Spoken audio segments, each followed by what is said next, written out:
afternoon, everybody, excellencies, dear colleagues. Thank you so much for being with us this afternoon.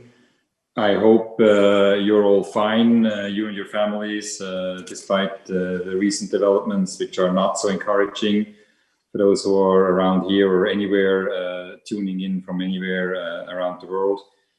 All the more, thank you for taking the time for what I believe is a very timely and important issue, and I'm really glad to be open to this session dedicated to international Geneva digital cooperation and its contribution to SDG implementation. As you know, I think it's fair to say that Geneva has a very vibrant and unique ecosystem composed of international organizations, permanent missions, NGOs, as well as the private and academic sectors.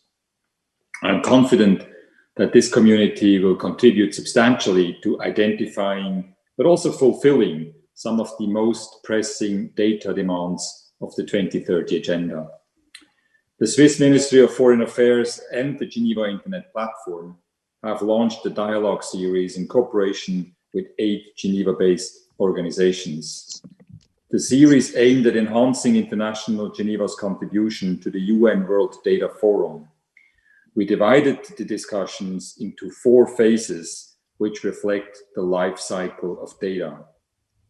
Phase 1, the collection of data. We did this with the World Health Organization, and the World Meteorological Organization.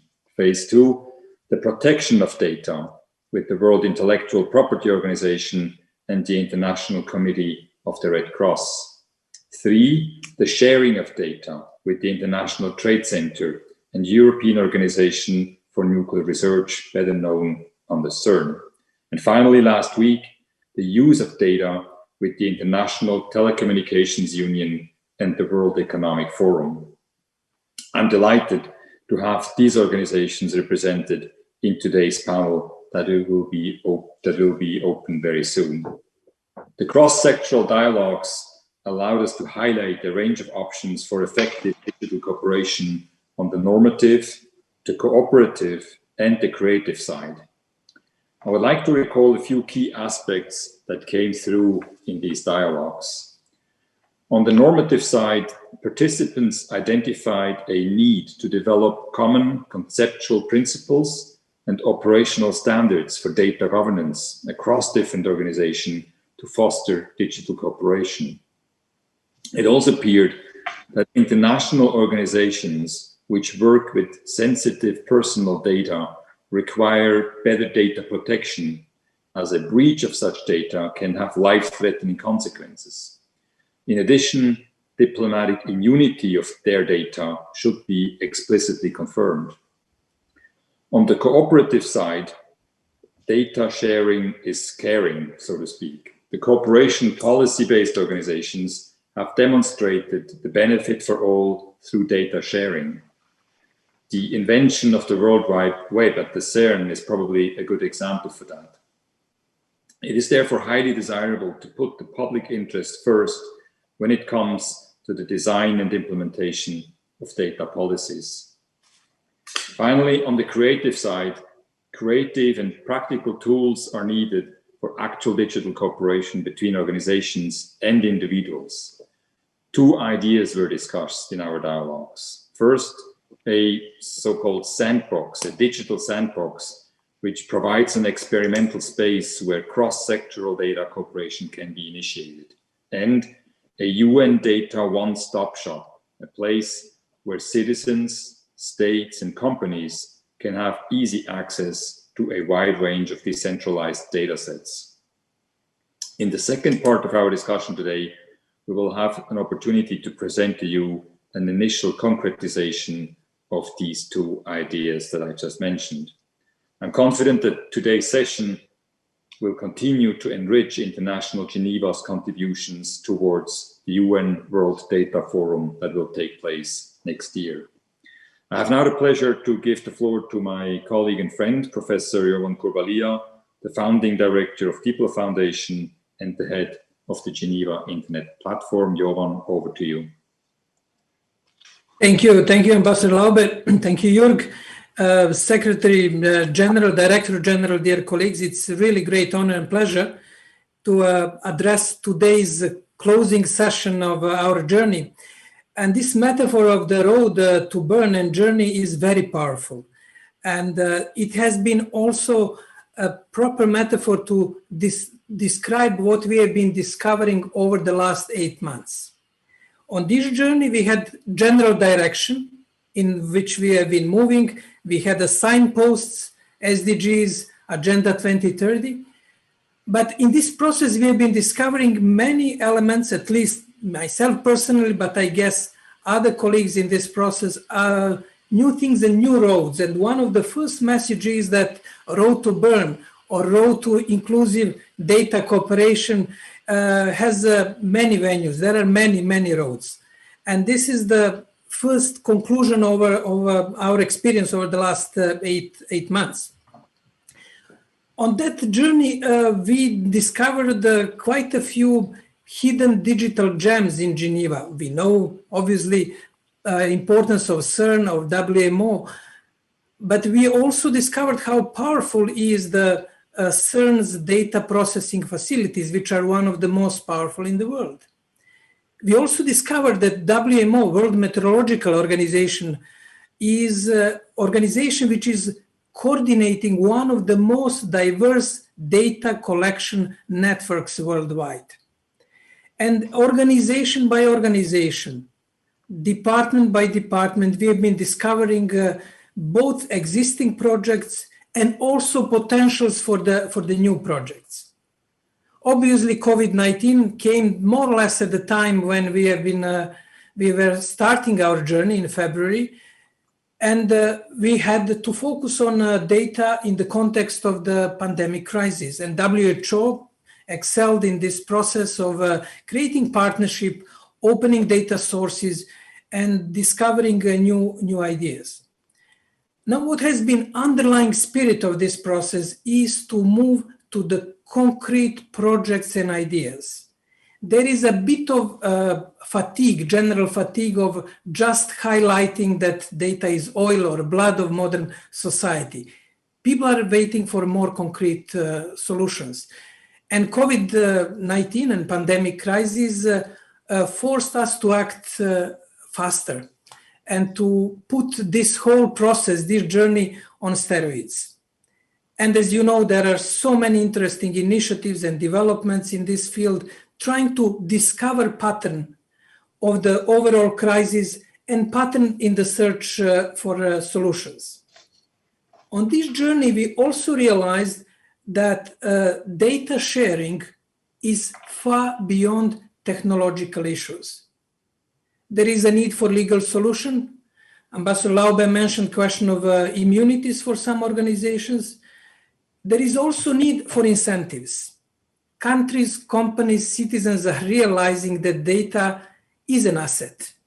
And before they share the data, they would like to see what are the rules of the game. Who is benefiting of it from data? Is it shared for the public interests? Therefore, there is a need to have the reality check when it comes to data policies. Our discussion was very rich in this context, and we were getting close to the gist and the core or nexus of the issues. Therefore, this journey in many respects was enriching. It brought us importance of standards and holistic approach to data governance and data policy. Geneva scene is very rich, and it is in particular important to address one of the underlying challenges in data governance and data policy: how to move beyond so-called policy silos. Because data tends to overflow over the policy silos, and the nature of data is to move around, to be shared, to be used in different ways, with positive and some negative consequences. Therefore, in our limited geographical space, with high concentration of the key players in international governance, we can set some new standards and new policies and new approaches towards sharing data across policy silos, whether they are technological, legal, trade, health intellectual property. And this experience from the road to Bern is testimony that it is possible to do, to bring around the same tables people, institutions, colleagues who were previously acting in their relatively focused domains. And we'll be reflecting to our discussion on these points on connecting the dots in the data governance and international Geneva. Over to you, Jürg. Thank you so much, Jovan. Thanks for your observations. And I completely agree with you. I think one of the challenges, but also one of the opportunities we have in Geneva is breaking down the silos between different policy discussions in different organizations. And one way we're doing it, the one opportunity is definitely this afternoon. We have a fantastic panel with the various organizations represented. I will introduce the panelists one by one, but I don't want to lose any time because we only have about half an hour for this first panel. All of you have received one question.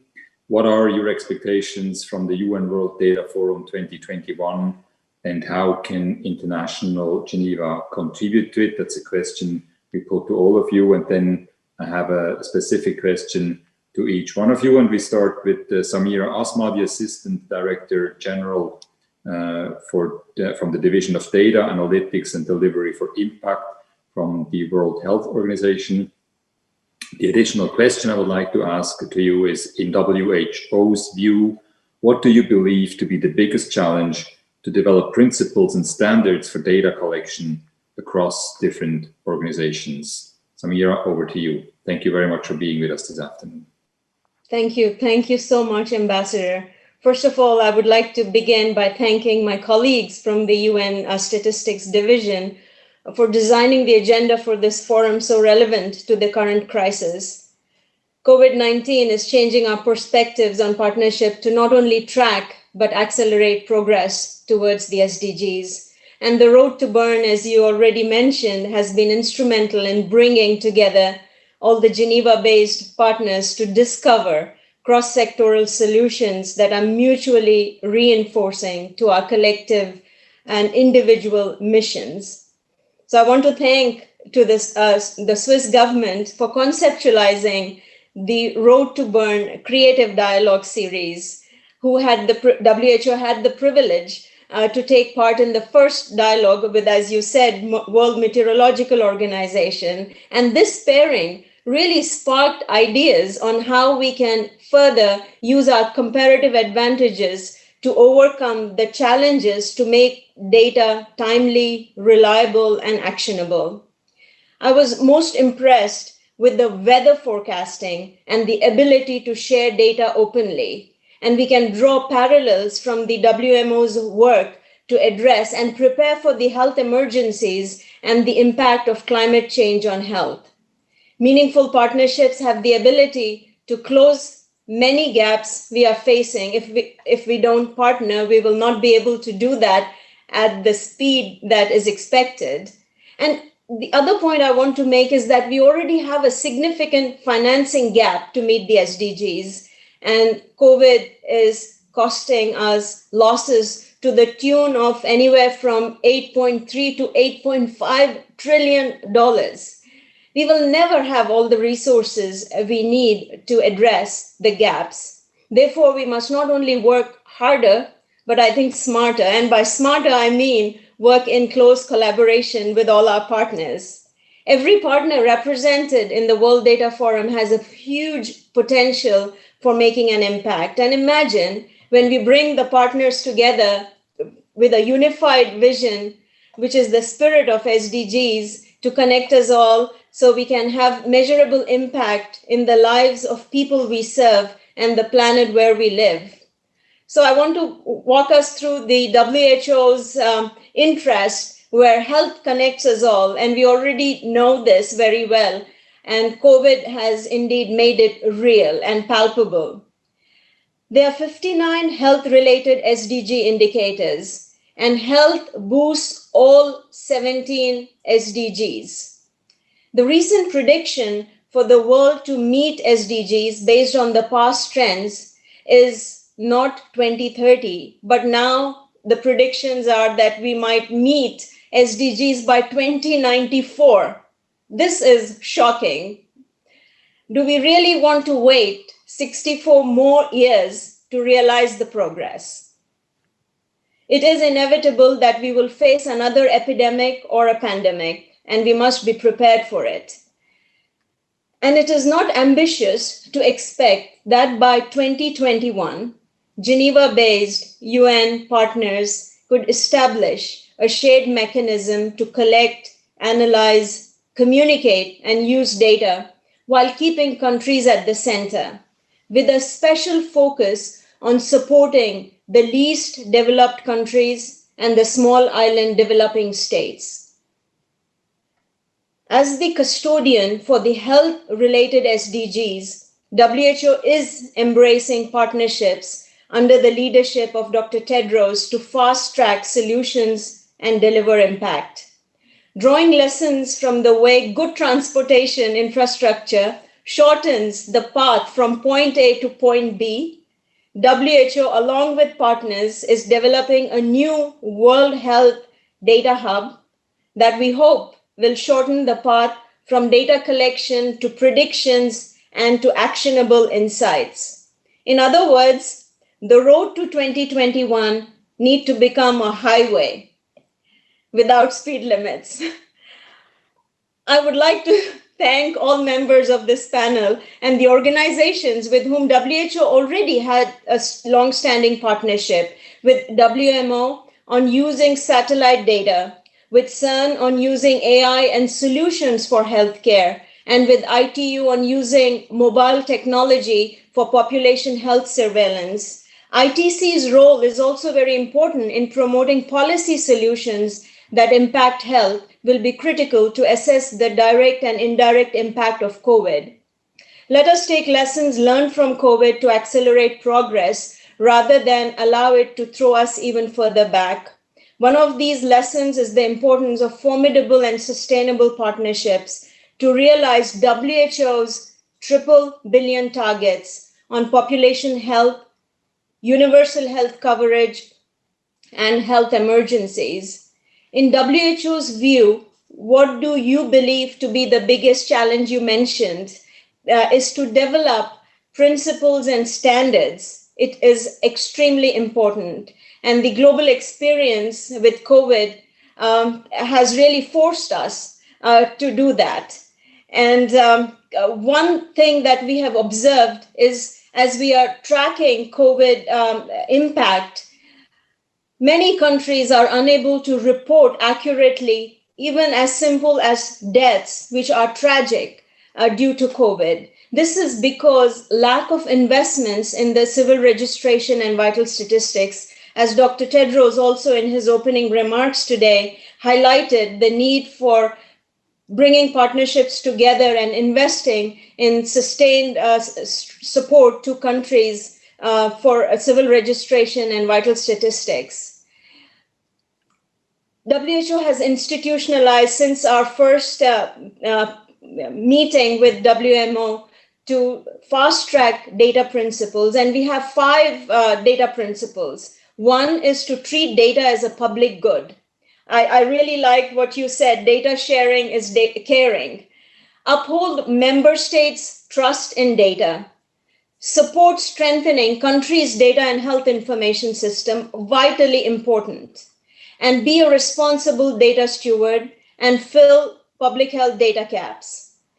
So I think this is what we have introduced. We also have a data sharing policy that has been reviewed by many who are present today. So thank you for your feedback. It is posted online. This is the data sharing policy for non-health emergency context. And as you know, with the COVID review, we are also looking at the data sharing policy for emergencies during a pandemic or epidemic, and that will be further streamlined. We are working with the Health Data Collaborative, a group of 40 partner organizations and countries to have a unified approach to how we leverage our resources. with WHO and UN Statistical Division, we are co-hosting a secretariat to quantify the global direct and indirect impact of COVID. And all these efforts are guided by the UN Secretary General's data strategy. So we are hoping that we will continue to work and partner with everyone on the panel and beyond. Thank you. Over to you.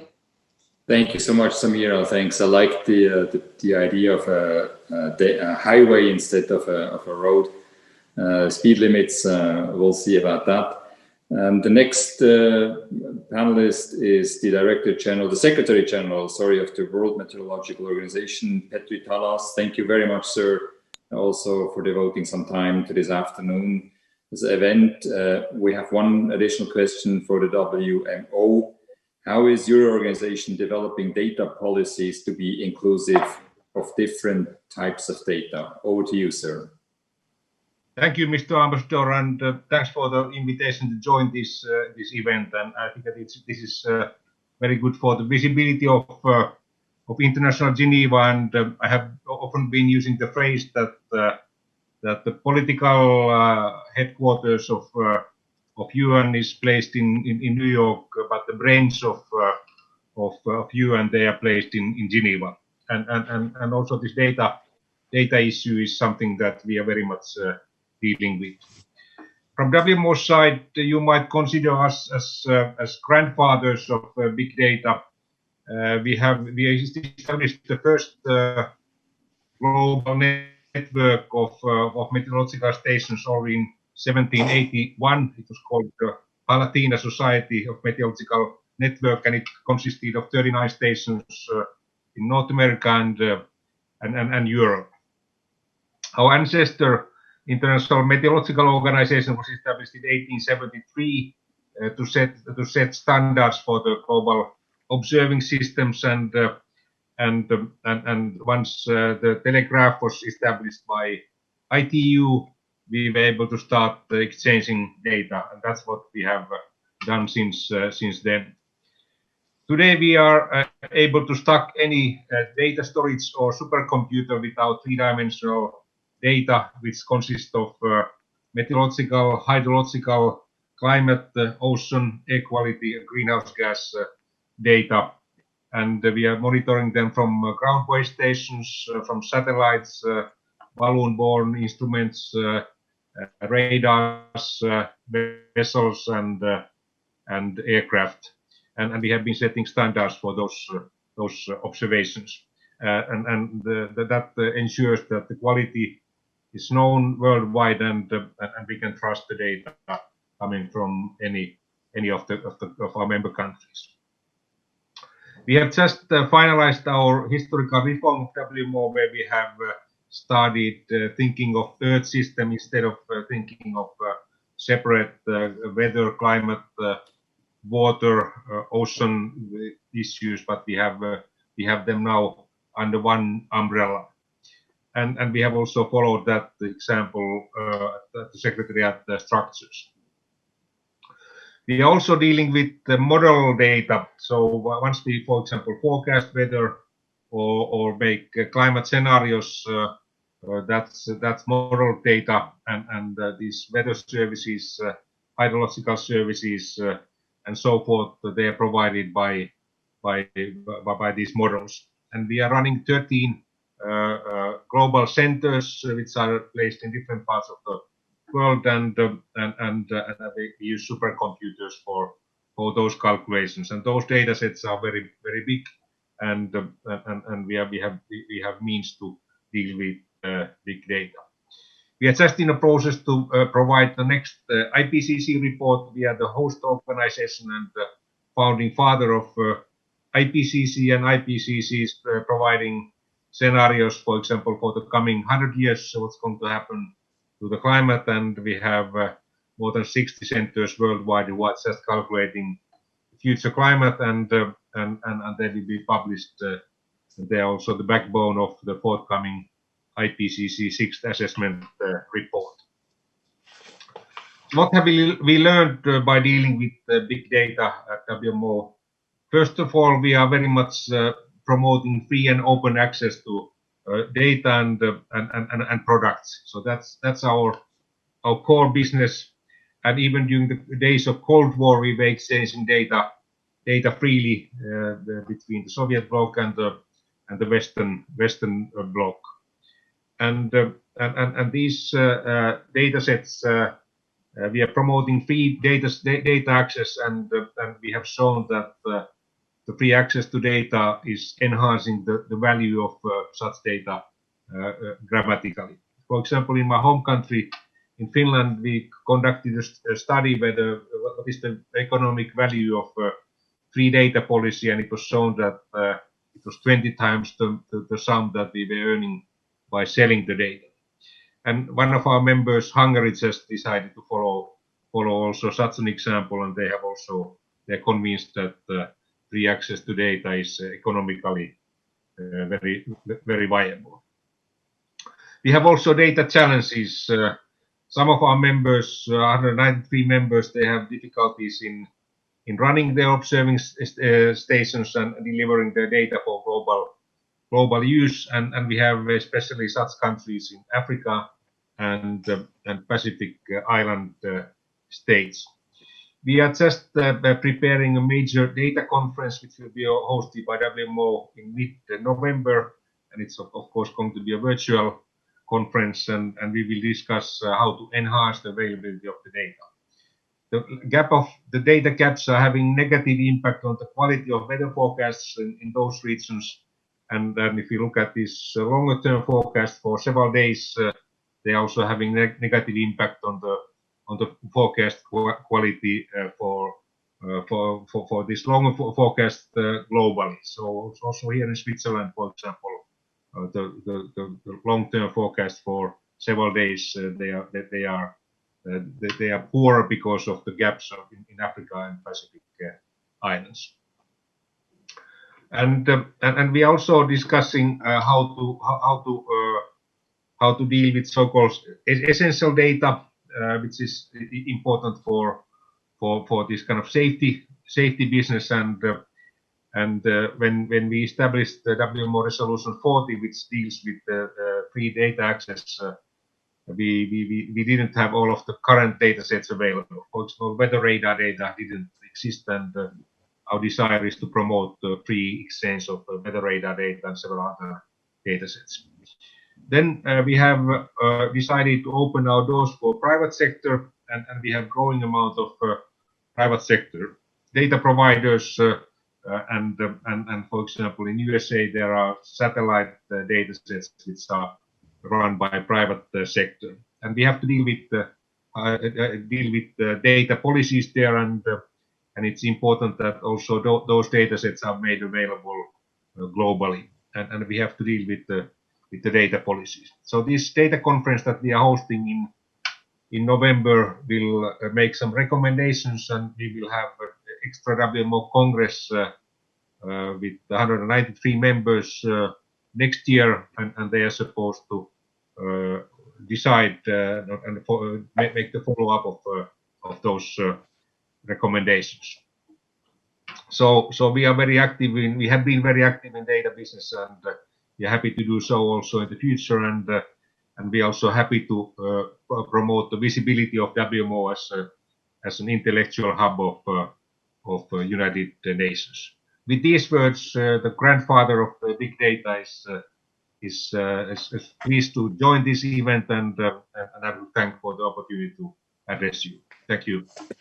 Thank you very much, Secretary General. You don't look grandfatherly to me at all. I noticed the inaccuracy of the weather forecast, but so far the weather turned out usually to be better than the forecast, so I can live with that. That's fine for me. But thank you very much, and indeed I think WMO is really a great example for opening up the access to data for larger mankind, and in this sense certainly an example. Thank you so much for being with us. The next panelist is Dorothy Tembo. She is the Deputy Executive Director of the International Trade Center.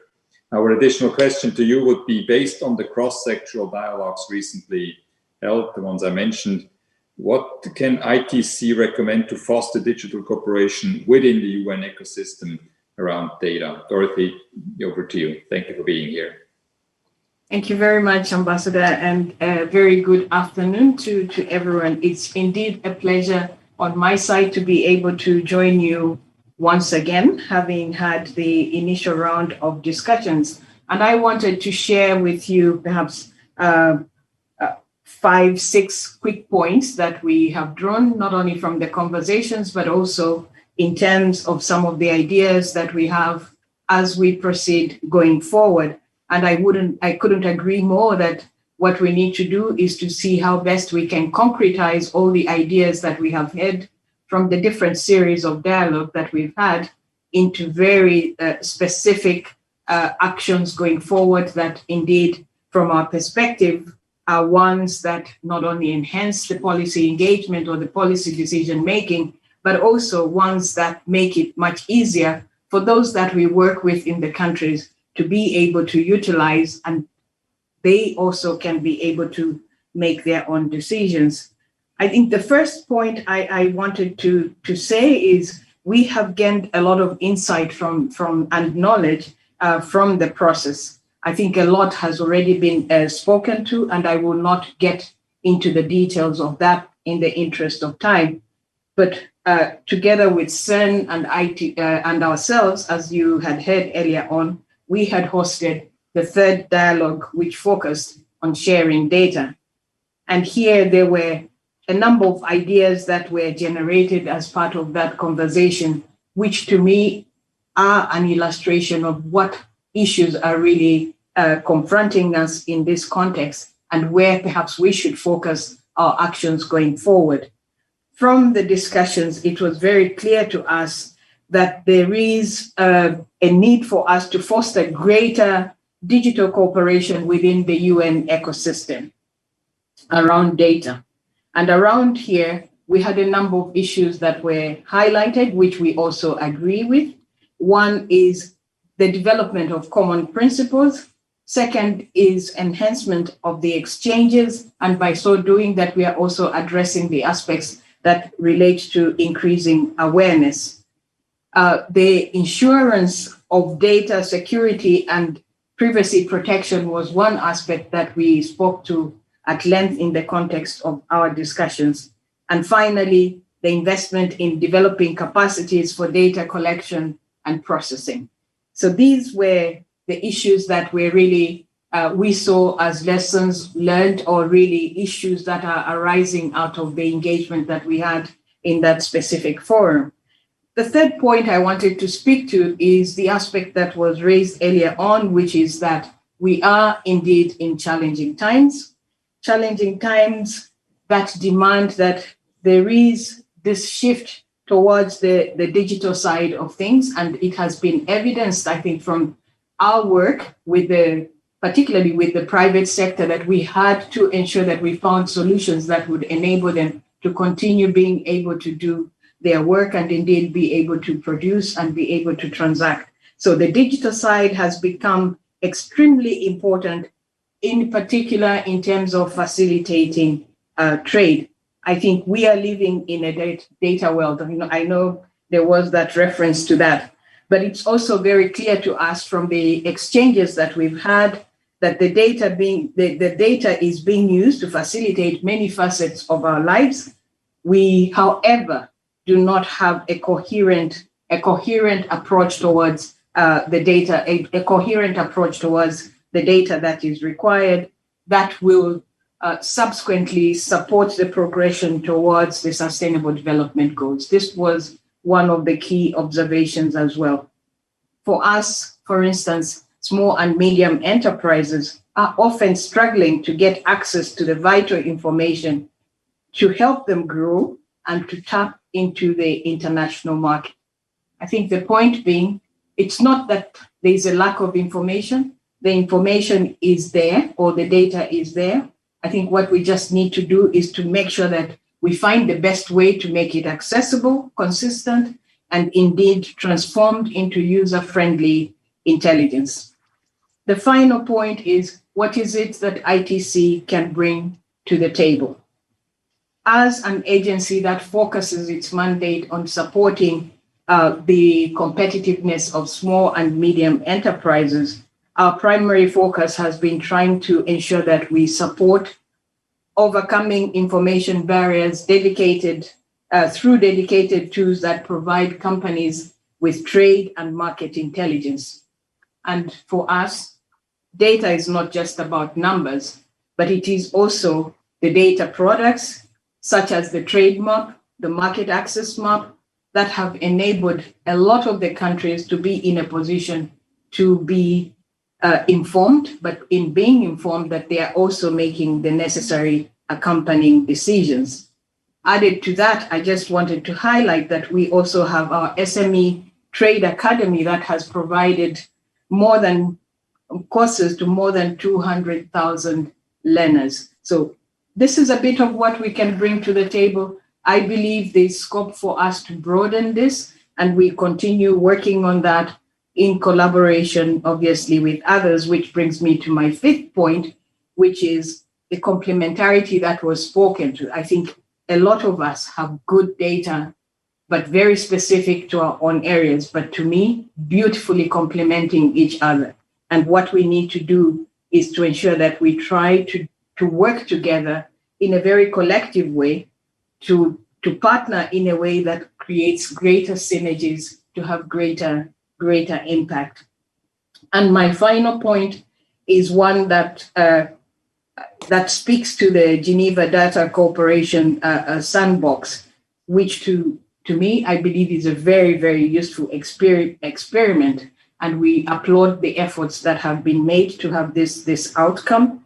We are definitely very keen to provide support and do whatever we can in terms of supporting this initiative and indeed any other initiatives. But once again, I would just like to say thank you. And as an organization, we're very happy to contribute to concretize the many ideas and issues that have been identified, which is really what matters for our stakeholders.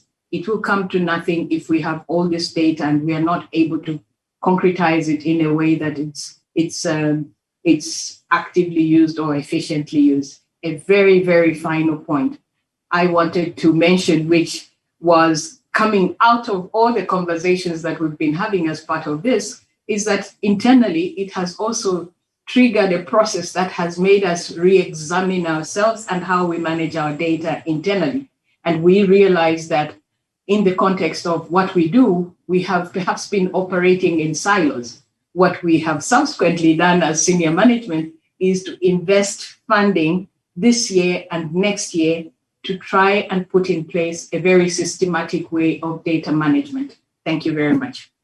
Thank you, Dorothy. Your last point was almost the most important one, which is also why it's so hard to interrupt any of the speakers. I know I will be accused of very bad time management because you almost run out of our time, but it's just not possible to interrupt your excellent presentations one after the other. So the next panelist is Eckhart Elsin. He is Director for Research and Computing and also member of the CERN Directorate.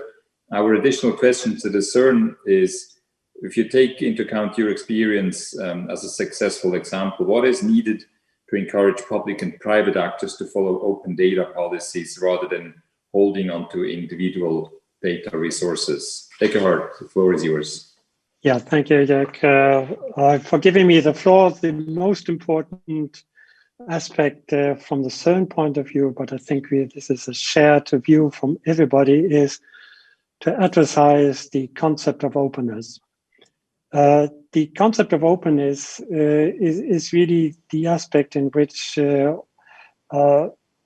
we learn to accelerate really progress in science, but also in interactions among each other. There may be a short-term benefit in hiding your data and to really make profits for a short period, but never can you sustain such an approach over a long time. So the approach of openness in a broad attack to progress is something that benefits us all. And I want to come back a little bit to this concept of openness, but talking to the various points. Openness has this aspect of first advertising your tools, the open source, for showing what you did, for example, using the tools as the web, but also in sharing code that is for use in common approaches is something that really develops a common understanding worldwide. The open access is a buzzword that applies to publishing, in which basically the client customer relationship is reverted, so that the access to publication is really free for everybody. And I think this is a virtue, particularly for publicly funded research. There you can say this is an easy thing. The public has invested, so the public should benefit on it, but on a broad scale, without being limited to just subsets of that. And through the summer, also a bit triggered by the wave of openness, we've gone to theorist thinking now about what open data means for the CERN data.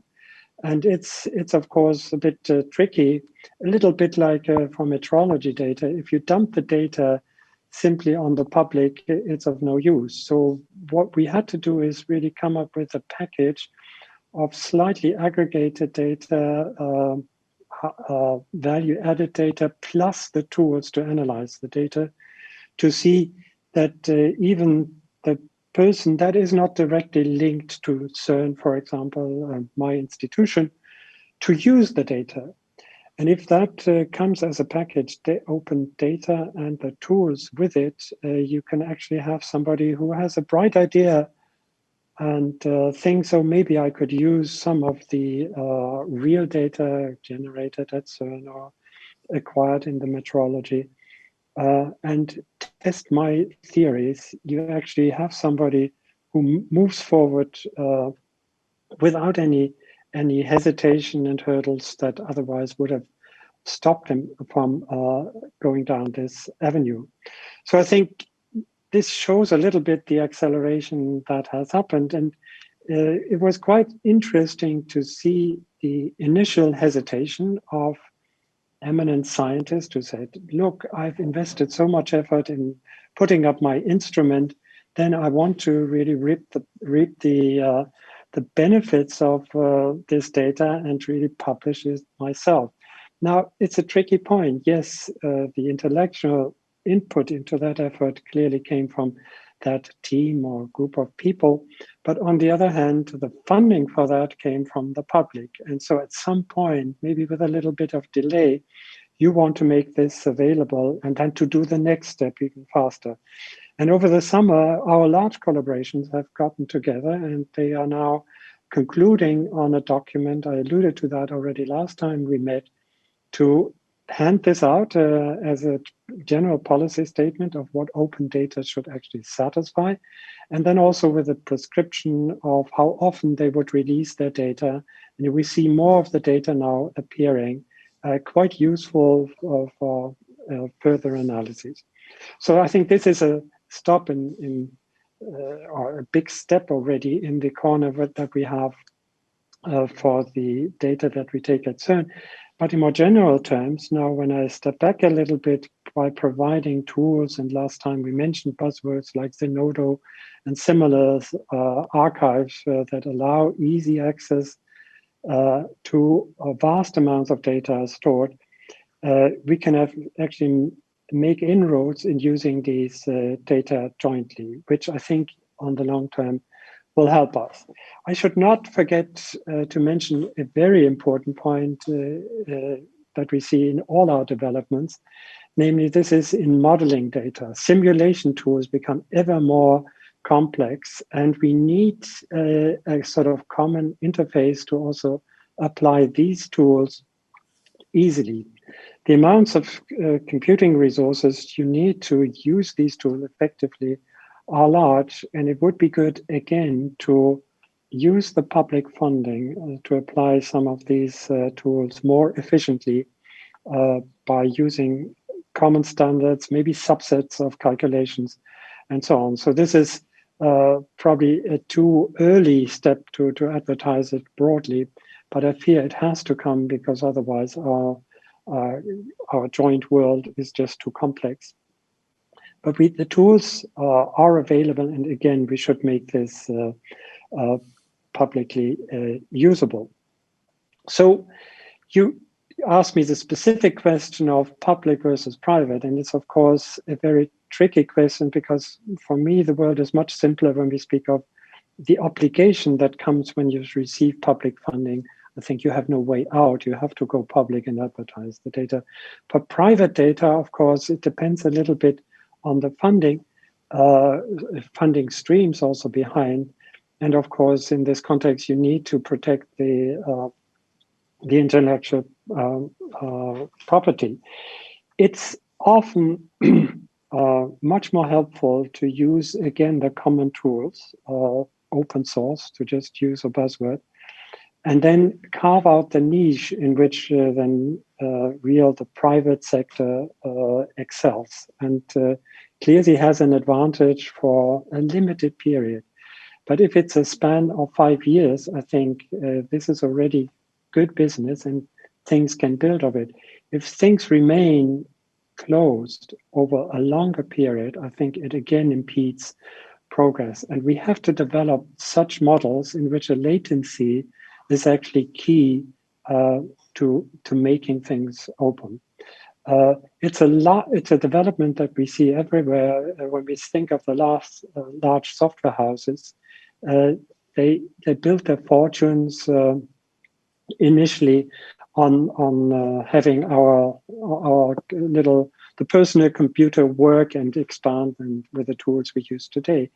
But on the long run, this is not sustainable, and they've all expanded into new ventures where those products where they made the living on years ago have since far evolved into other tools. So it's again these properties that come or are developed with the public funded research applied to the private sector, which I think is the key on making this progress. And now I close my little speech here.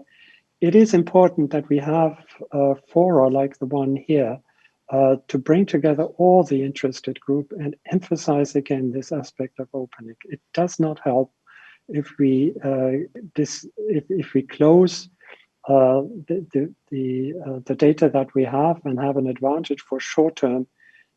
This society really deserves a faster development. And just to close on this final note, COVID is the example in which we see that with a joint effort, we can make progress much faster.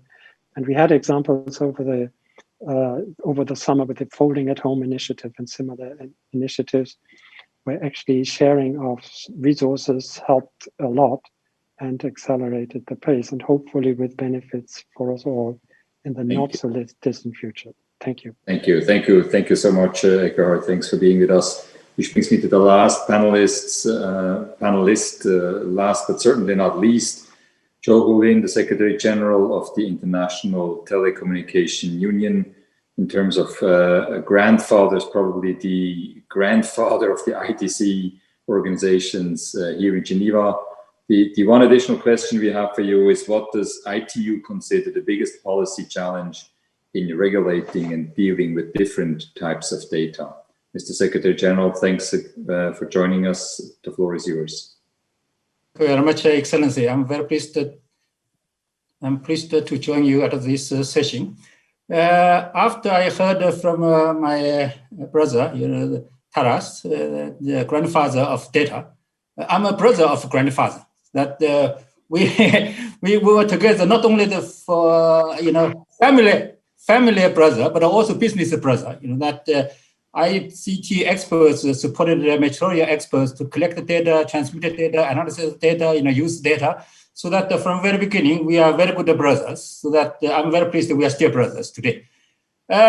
Excellency, you mentioned the 4 phases of data: collecting data, protecting data, sharing data, and use of data. I think that these are all very important. But for all these 4 phases, we need someone to do the job. I think that is ICT experts who will do the basic job. Of course, it's the owner who will give a request, but then someone have to do the job. And then for the collecting the data, you know that the data is so huge, and you know whether that is the real data we wanted or it's false data. We don't want. You don't know. You have to do something. And then when you use the data, you have to also understand whether you use the updated data, live data, or the obsolete data. So a lot of things are here. So all this also, when you talk about the sharing data, you need interoperability between different type of data. For example, COVID-19 today. When we have this patient in the hospital, of course, we will collect the data of a patient. But to have the Geneva area be safe, you only have that data. It's not enough. You need to understand where those people who are closely contact with the patient before. But this data cannot be collected by a hospital. Someone else will do the job. But as an authority, you need to have all the data there. So that one, how can we make best use of the data? That is another story. So we need, as I heard from my friend from San from WMO, that WMO, that we need a standard. And for the efficiency, for the security, for interoperability, for security, for confidentiality, I think that we need a standard. No, because the individual may not be able to collect the data, use data. Someone have to do that job. So now here you have a problem. How can we trust those who will collect the data, the protecting data, and how can we share the data? So all this, I think that is quite important. With CERN, that we already had a good cooperation, even about more than 10 years ago. We use their great capacity to analyze this big data, and with WHO, we worked together for AI for Health project and Be Mobile Be Health project. We have a lot, and then that even we move further together with WHO to encourage experts to come to present their project for competition of AI for health.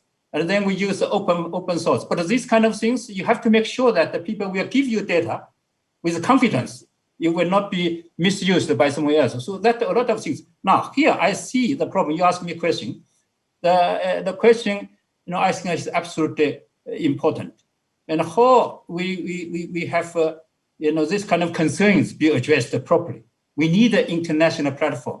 I'm very pleased that Switzerland, pay attention to this kind of, concerns of the public and try to take initiative to encourage people come together to look at the issue at some proper place. Geneva, Switzerland, it's very good. The route to Bern, I think that is also very, very, I think that timely project. So that ITU, as one of the grandfathers, based in Switzerland for a long time, we certainly will support Switzerland to continue this effort. We will go together with you. And of course, that we are also looking for a very good cooperation with everybody. And ITU, as a specialized agency, we are working with technologies, with services to provide a service to the others. But ourselves also collect the data. For example, when we try to encourage members to measure the society, we ask people to collect the data, and we try to collect the data. And we even put the big data as one of the criteria for the latest stage of information society. And we also have our collection of data to to give people idea which country is doing what for this information society development. So we publish our index. So that one we also have our. But all this that I think that is not that kind of different from WMO, from CERN, and from WHO as owner of the data. But on the other hand, we are specialized agency working on these technologies to support, to use the most advanced technologies to support the others to use the big data, and with confidentiality, with privacy, with security, with interoperability, with efficiency, all this, so that we will also like to promote this kind of international cooperation. Thank you. Thank you very much, Secretary General. I really apologize to all the audience that tuned in. I'm afraid I don't think we have time for questions. I saw in the chat room that there is a very lively discussion going on. I hope that's some consolation. I want to give over to Jovan, whether maybe at the very end we have time for questions, but I ate too much already in the time of the second part. Jovan, over to you. Thank you, Jürg. We are basically indicated in discussion a few concrete developments and products. One is related to principles, and maybe Jean-Pierre can reflect on the principles, and then we will show the first outline on the pilot project on the data sandbox and overall data engine. Jean-Pierre, would you like to reflect on the principles as a concrete outcome of our discussion? Thank you, Jovan. Yes, with great pleasure. As it has been said, one of the few key elements out of this cross-sectoral dialogues has been to highlight how important it is to have somehow concrete and clear principles for digital cooperation. So we followed this advice, and with the Geneva Internet Platform, we have tried to figure out among a large group of principles what is really relevant, and if it can be somehow a kind of metrics for digital cooperation.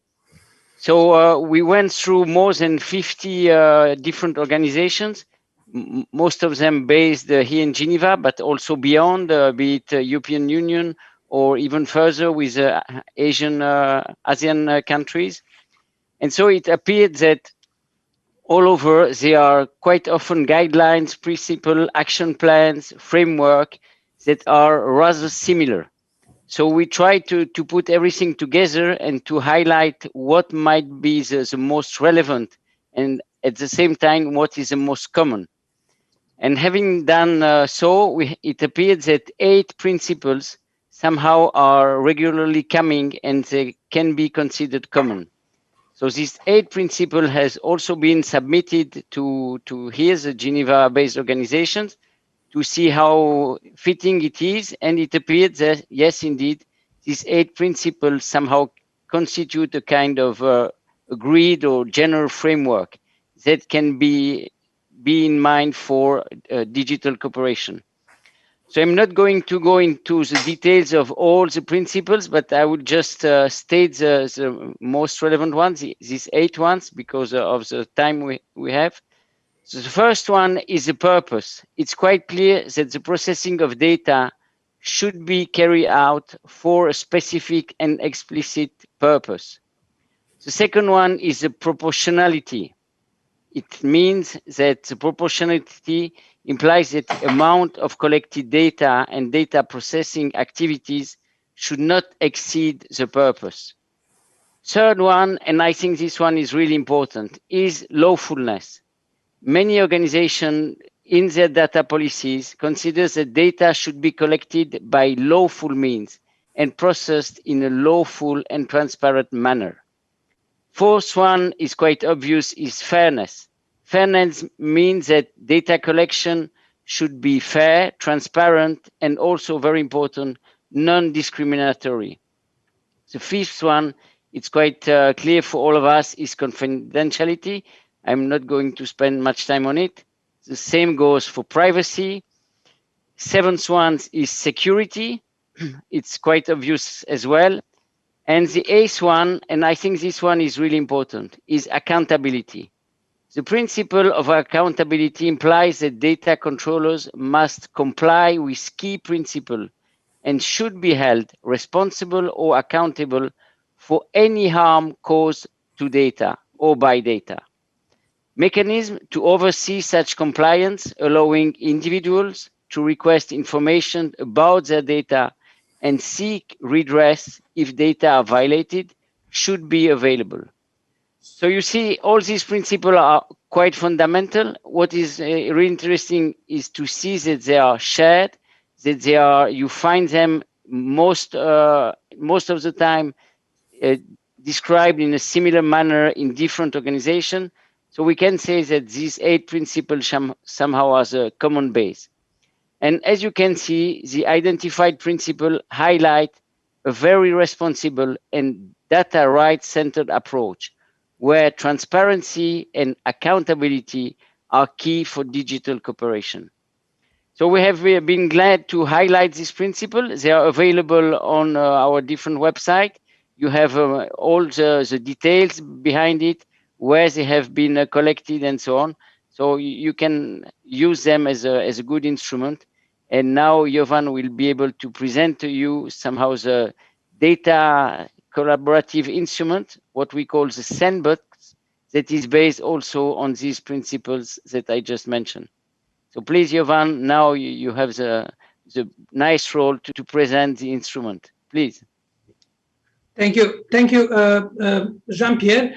And let me just explain how this Sandbox was developed. It's based on Diplo data engine, which is collection of the algorithms, analytical, cognitive approaches, and in particular, analysis of the user-centered approach. There are many data sets produced by World Bank, by OECD, by organizations here around the table. But what we notice is that there is a need to add a layer to make these data sets easily understandable by policymakers, diplomats, and communities worldwide. And in this process, we came to 2 components. One is space, the other is time. How to compare data sets in the space and in time, and to try to find the patterns which could indicate correlation and in some cases causation. Therefore, the key idea is to look out of this huge amount of data that exists in Geneva and worldwide to get a hint about possible correlations, and then based on that correlation to do additional policy research about causation.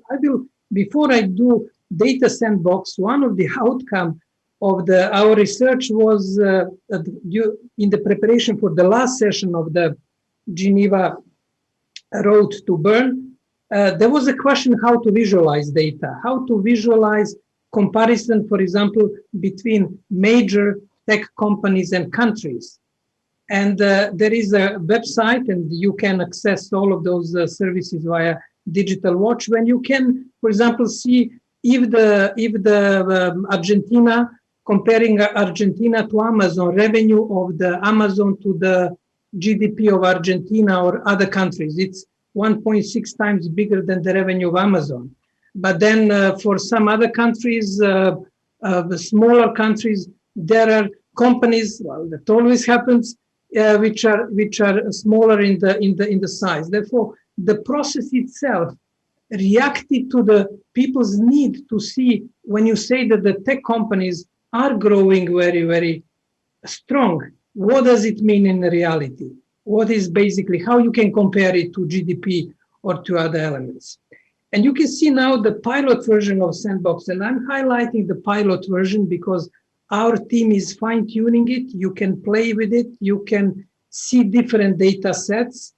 We have here digital data set, economy data sets, society data set, government and legal, COVID-19, and security data sets. The key idea is to find the patterns around data sets. For example, we selected here Switzerland, and we can say that Switzerland is fourth when it comes globally with the GDP per capita. It's 10th with physicians per capita. It's second with health expenditure per capita, and first in domestic private health expenditure per capita. But as we know, on the question of COVID cases is featuring much, much lower. There are more COVID cases, 140 position in the ranking. We know there is a lot of research about the COVID situation and why the pandemic happened, but this type of paternity can give a hint. While Switzerland has quite consolidated the position among, let's say, top 10, top 15 countries, but then suddenly on COVID cases, it is featuring lower. And we know what is the reason. I'm bringing this example because it is close to the current discussion. And you can do it horizontally for any country, or you can also select all countries and see what are those outliers, where a country is basically shifting out of the patterns of its position in terms of GDP, economic production and trade. And then for those colleagues who are from the statistical community, we introduce quite a few tools: standard deviation, isolation, forest, local outlier factor, box graphs, those terminology. And you can also decide what type of outlier pattern you would like to see, more outlier pattern or less. Therefore, the key idea is to see out of the huge amount of data, what are the specific patterns, and where we can identify deviation from these patterns, and based on that, analyze that particular pattern and see if it is just incidental, or if there is something that can help us to go deeper in the reasons why that deviation happened. Therefore, in brief, activating the huge amount of data that exists already on many websites, and through statistical models of isolation, forest, local outlier factor, box graphics, trying to see what are the specific patterns that exist when it comes to the country. We plan to do it to the local communities, and to normalize always data on per capita basis. Therefore, that could be also used for comparing the activities of, let's say, cantons in Geneva, or cities, or other actors. In the next phase, after this pilot phase is completed, we'll also focus on the time factor and comparing and identifying patterns in the time sequence. Basically, we plan to call this one day Hans Rosling system, because it is inspired by great Swedish statistician and doctor who made, I think, the most impressive contribution towards understanding data in the field of health and other policy areas. This was, given the time constraints, very, very brief presentation. What is behind this project, how it can be used, and what are our plans for the future developments. Over to you, Jürg. Thank you very much, and thanks for being brief. Marco, do you have like one or two questions that seem to be asked by many people, or some we could play back to the panelists for just a few minutes? Yes, there is, as you said, quite a lively discussion in the chat, touching upon the many points that the speakers have enumerated. I would mention maybe a couple of points in the interest of time. One was raised by Ramesh, and it was on the cooperation and sharing of geospatial and Earth observation data. He's saying that geospatial and Earth observation data are becoming more and more important in the health sector.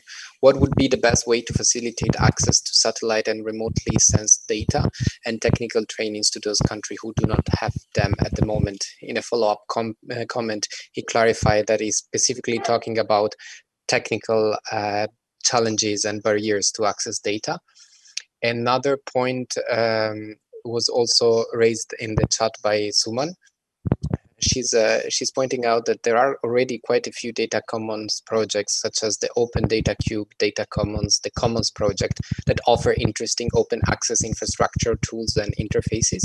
She's wondering how might all these come together to address the demands of the 2030 agenda.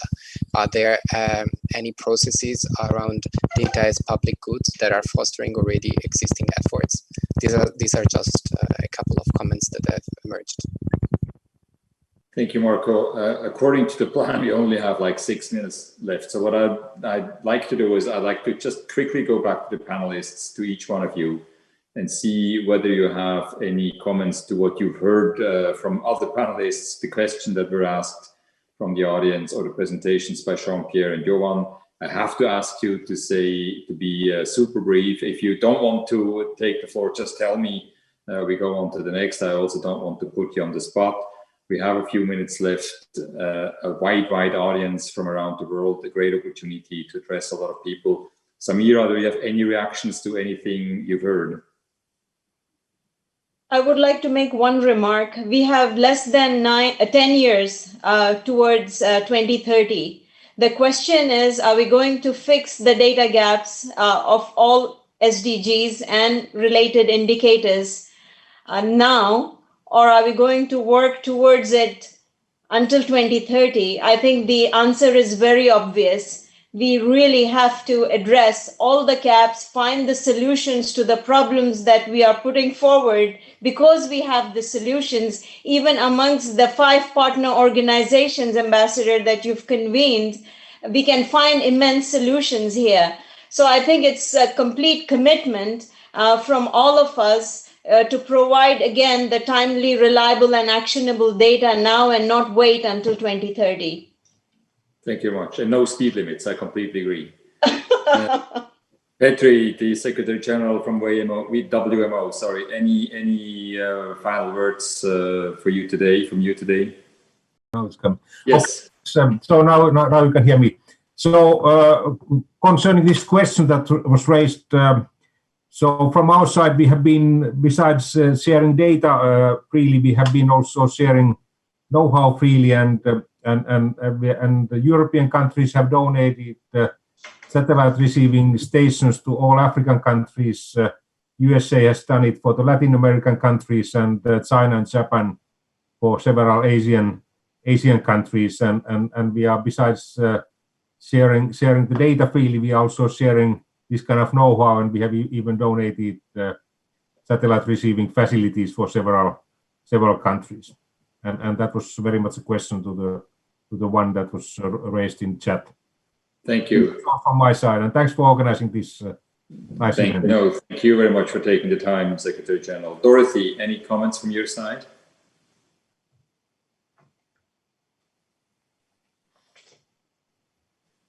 I'm not sure whether Dorothy Tembo is still with us. We go to Eckhart. Yeah, just to quickly pick up on the satellite data, I'm very glad to say that the effort of UNITA is hosted at CERN, and while this has been ongoing for quite a while, the analysis of the satellite data is something that where we now can also see connections between the analysis of particle physics collisions and satellite data, and this comes about with the machine learning efforts that is everywhere. And the cross-fertilization in using these tools for image recognition is something that is clearly beneficial. This is just a small example of how this joint approach can actually benefit across disciplines. And I'm very happy that we have this opportunity of having UNITA here at CERN. Thanks. Thank you very much, Eckhart. Gulin, the Secretary General of ITU, do you have any response? Yeah, thank you very much. Thank you very much, Excellency. I think that this dialogue is very important and very useful. So I would like to encourage you to continue, and ITU could join you, to further promote this platform. I think that this is quite important to invite everybody to come together to look at the issues, and the policies, interested to everybody. So that is, I think that is very important. So I applaud your initiative, and we like to go together with you to look at those issues, very important for our future. Thank you very much. Thank you all panelists again. Thank you, Jean-Pierre and Jovan. I apologize again to the audience for not making more time for an interactive discussion, but I believe it was a very rich afternoon. I, for myself, was hugely impressed. Obviously, I'm also new in Geneva. I have myself gained a new appreciation for data collection in the context of the implementation of 2030.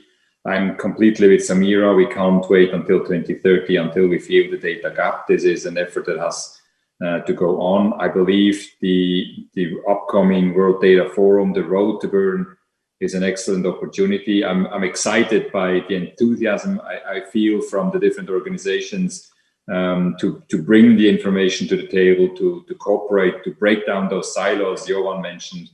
I think we have a very good thing going here. We have to be careful not to overburden each other with coordination and meetings, but become specific and functional very soon. But I think this is a really an excellent way forward. I look very much forward also to meeting you all on this and around these issues again. Thank you very much again, Jean-Pierre. With your permission, I think I'm going to close this meeting now. Thanks again, everybody, for being here. I see you soon, and stay healthy.